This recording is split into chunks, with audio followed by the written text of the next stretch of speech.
as the Prime Minister of India and also as a representative of one ancient civilization addressing another. I bring with me the greetings of 1.4 billion Indians and a message of friendship, respect and partnership. I thank you, Mr. Speaker, for your kind invitation and for your wonderful gesture of lighting up the Knesset in Indian colors. Your visit to India 3 years ago was the first by a Speaker of the Knesset, and thanks to you, I am the first Prime Minister of India to address this august gathering.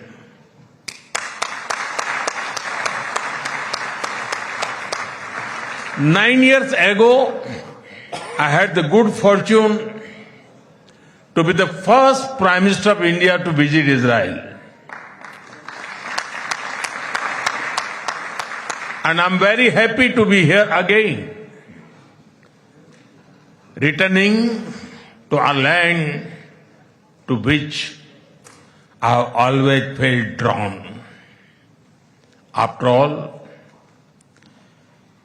I was born on the same day that India formally recognized Israel, September 17, 1950.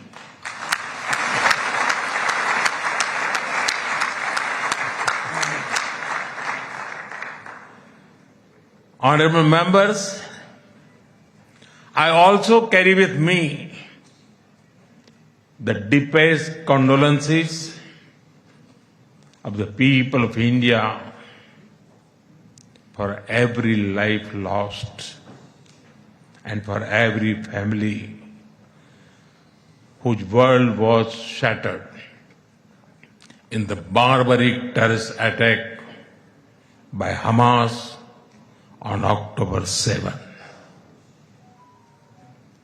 We feel your pain.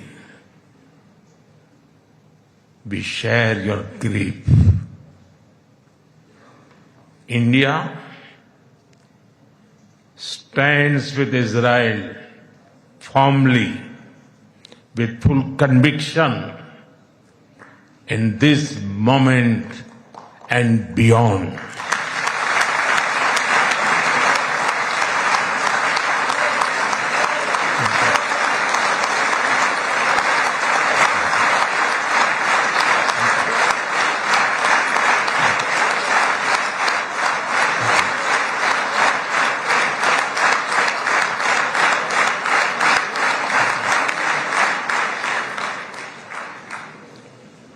No cause can justify the murder of civilians. Nothing can justify terrorism.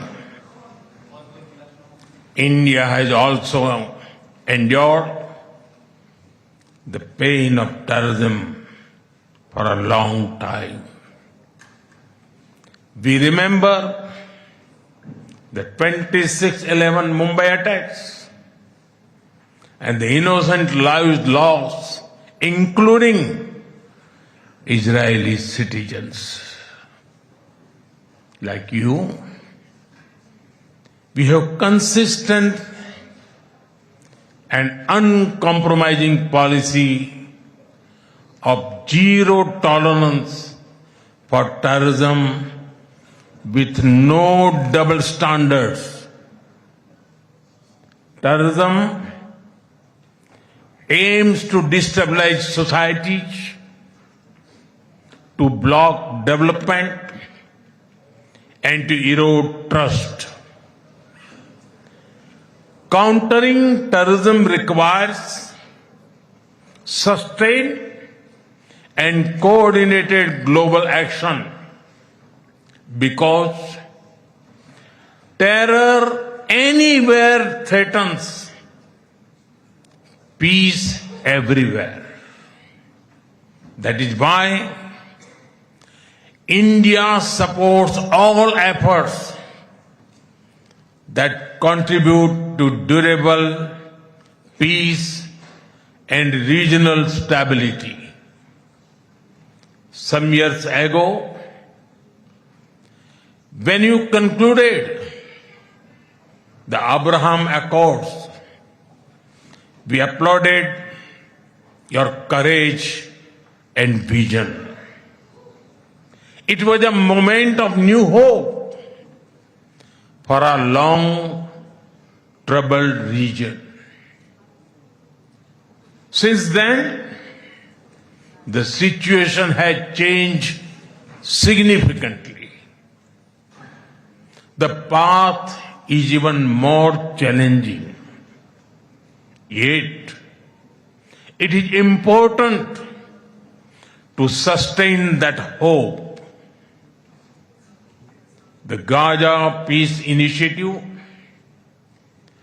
that was endorsed by the UN Security Council offers a pathway. India has expressed its firm support for the initiative. We believe that it holds the promise of a just and durable peace for all the people of the region, including by addressing the Palestine issue. Let all our efforts be guided by wisdom, courage, and humanity. The road to peace is not always easy, but India joins you and the world for dialogue, peace, and stability in this region. Honorable members, in India, there is a great admiration for Israel's resolve, courage, and achievements. Long before we related to each other as modern states, we were linked by ties that go back more than 2,000 years. The book of Esther refers to India as Hodu. The Talmud records trade with India in ancient times. Jewish merchants traveled across sea routes that connected the Mediterranean with the Indian Ocean. They came seeking opportunity and dignity. And in India, they became one of us. Jewish communities have lived in India without fear of persecution or discrimination. They have preserved their faith and participated fully in society. That record is a source of pride for us. Honorable members, the Bene Israel of Maharashtra, the Kochini Jews of Kerala, the Baghdadi Jews of Kolkata and Mumbai, and the Bene Menashe of the Northeast have enriched India. In my home state, Gujarat, there is a school set up by a Bene Israeli family, Mr. and Mrs. Best. It is an excellent school, and of course, it is called the best school.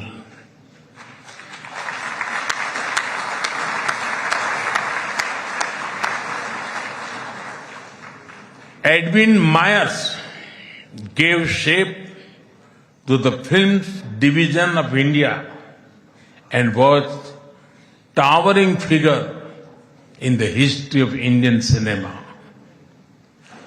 Dr. Rubin David was the founder of the Kankaria Zoo in Ahmedabad. The actor David Abraham Cheulkar, or Uncle David, become a household name across the country. Walter Kaufman composed the signature tune for All India Radio. David Sassoon built many institutions that still serve Indian society. And of course, the heroic contribution of Lieutenant General J.F.R. Jacob during the 1970 war with Pakistan is widely known.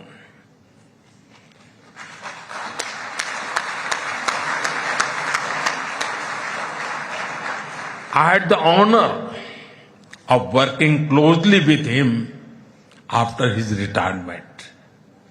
We discussed India-Israel relations among many other things over many cups of tea. There have been countless others whose contributions are woven into India's rich fabric of life. Honorable members, there was movement from India to Israel too, when many Indian Jews migrated to Israel in the mid-20th century. Today, a vibrant Indian origin Jewish community lives here. They are contributed to the building of modern Israel in laboratories and hospitals, in classrooms, and also on the battlefield. They hold firmly that Israel is their fatherland and India their motherland.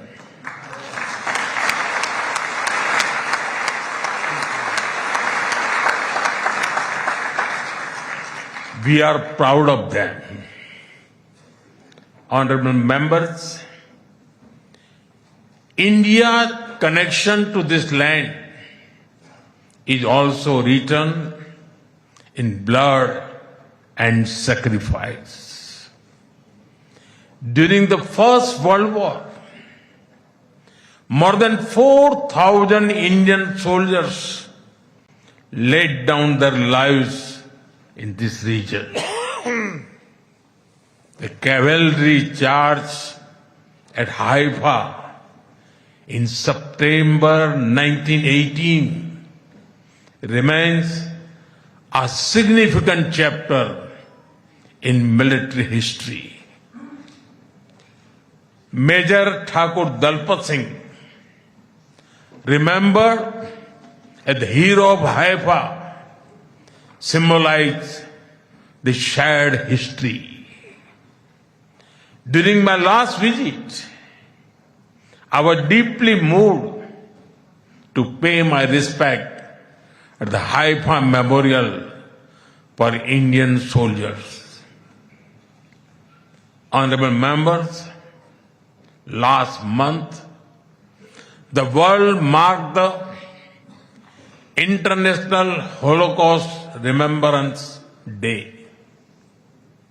The Holocaust stands as one of humanity's darkest chapters. Yet, even in those turbulent years, some acts of humanity stood out.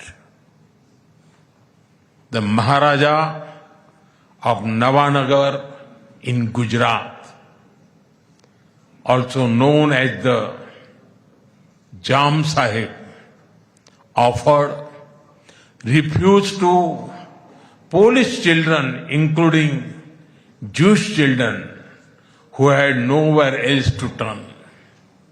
I am told that a statue of Jam Sahib was unveiled in Moshav Nevatim recently. Thank you. Thank you for this honor and remembrance.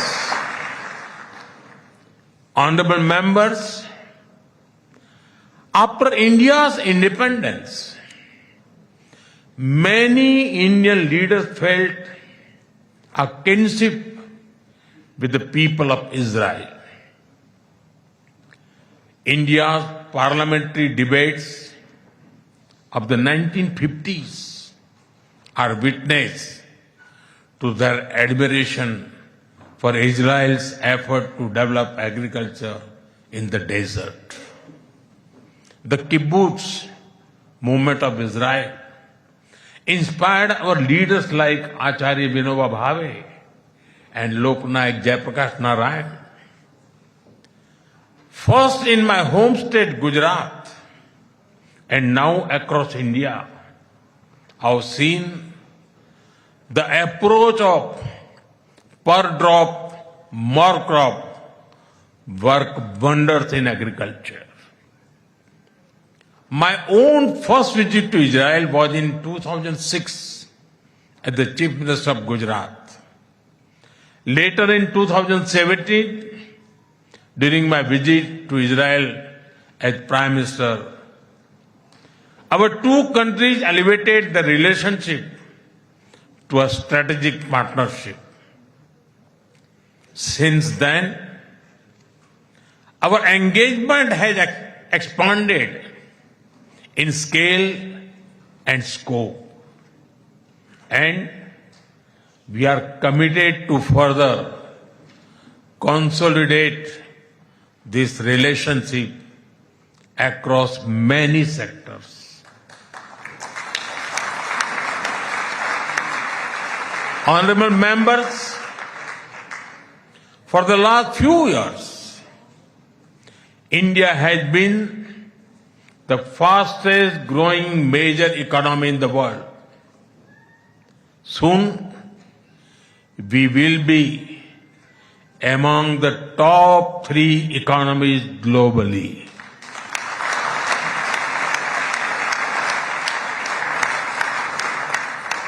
At the same time, Israel is a powerhouse of innovation and technological leadership. This creates a natural foundation for our forward-looking partnership. We are committed to expanding trade, strengthening investment flows, and promoting joint infrastructure development. The bilateral investment treaty signed last year will provide confidence and predictability to our businesses. In the last few years, India has concluded a number of important trade agreements with other nations. To your west, the European Union and the UK. To your east, the UAE and Oman. Our bilateral goods trade has grown significantly in recent years, but it does not reflect the full scope of opportunity. That is why our teams are working hard to negotiate an ambitious free trade agreement. It will unlock the vast untapped potential in our trade relationship. We will also work closely in different formats, such as India, Middle East, Europe Economic Corridor, and the I2U2 framework between India, Israel, UAE, and the US. Defense and security is another important pillar of our partnership. In November last year, we signed an MOU on defense cooperation. In today's uncertain world, a strong defense partnership between trusted partners like India and Israel is of vital importance. Honorable members, Israel is often called the startup nation. In recent years, we have also been working to unlock the innovation and creativity of our youth. I recall that in 2018, Prime Minister Netanyahu and I inaugurated the I Create Technology Business Incubator in India. Since then, it has supported nearly 900 such startups. Last week, we hosted the world's largest and the most democratized AI Impact Summit with representatives from over 100 countries. Our aspirational spirit aligns naturally with Israel's innovation ecosystem. I see a lot of synergies in areas such as quantum technologies, semiconductors, and artificial intelligence. We are also working with Israel on creating cross-border financial linkages using our digital public infrastructure. Honorable members, I mentioned how inspiring we found Israel's agricultural miracle in desert. Israeli expertise in precision irrigation and water management has already transformed agricultural practices in India. Together, we have established 43 centers of excellence across India that have provided training to more than 500,000 farmers. We should now set an ambitious goal to expanding to 100 centers to benefit millions of farmers and fishermen. Honorable members, at the heart of the India-Israel partnership are the ties between our peoples. When I first visited Israel in 2006, there were a handful of yoga centers in Israel. Today, yoga seems to be practiced in almost every neighborhood. I am told that interest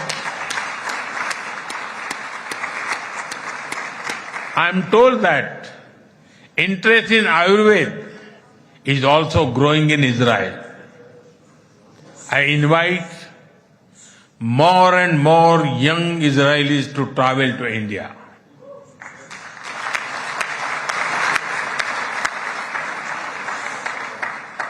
They will witness the dynamism of our society and experience what holistic wellness can do for the body and the mind. I'm happy to inform this August House that the Indian Parliament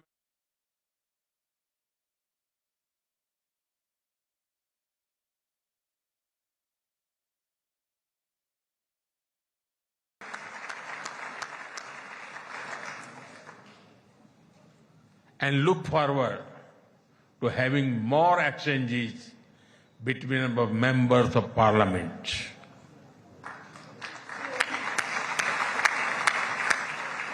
I am aware that Indian caregivers and skilled workers in Israel contribute immensely to families and communities. They have displayed remarkable courage and dedication in times of crisis, including on October 7. We are proud of them.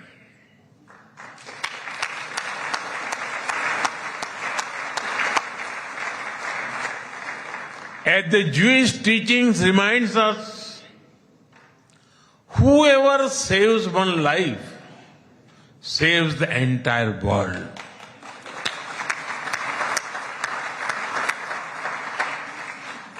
Their service reflects the strength of the human bonds behind our cooperation. We will continue to facilitate the movement of workers and professionals across sectors that benefit both of our nations. Honorable members, we are both ancient civilizations, and it is perhaps no surprise that our civilizational traditions also reveal philosophical parallels.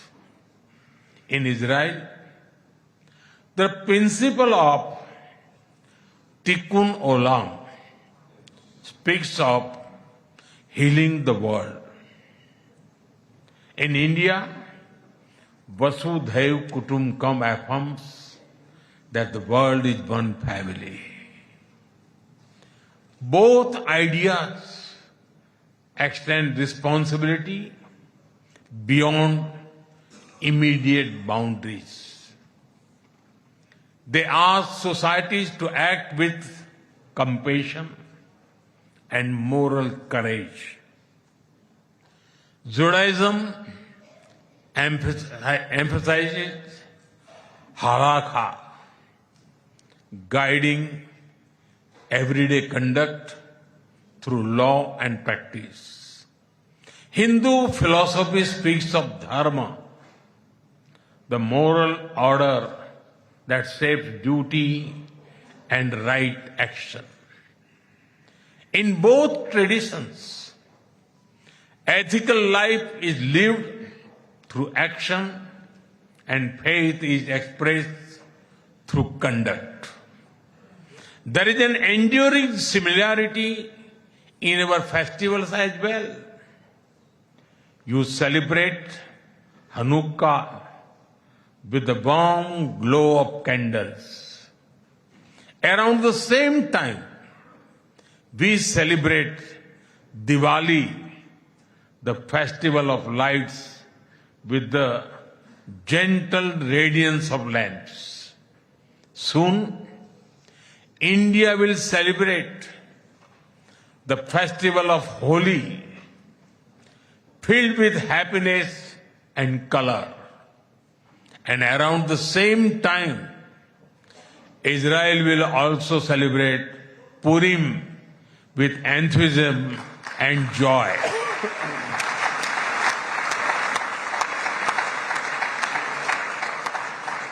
Honorable members, our shared ideals are the deep foundations that give strength to our modern partnership.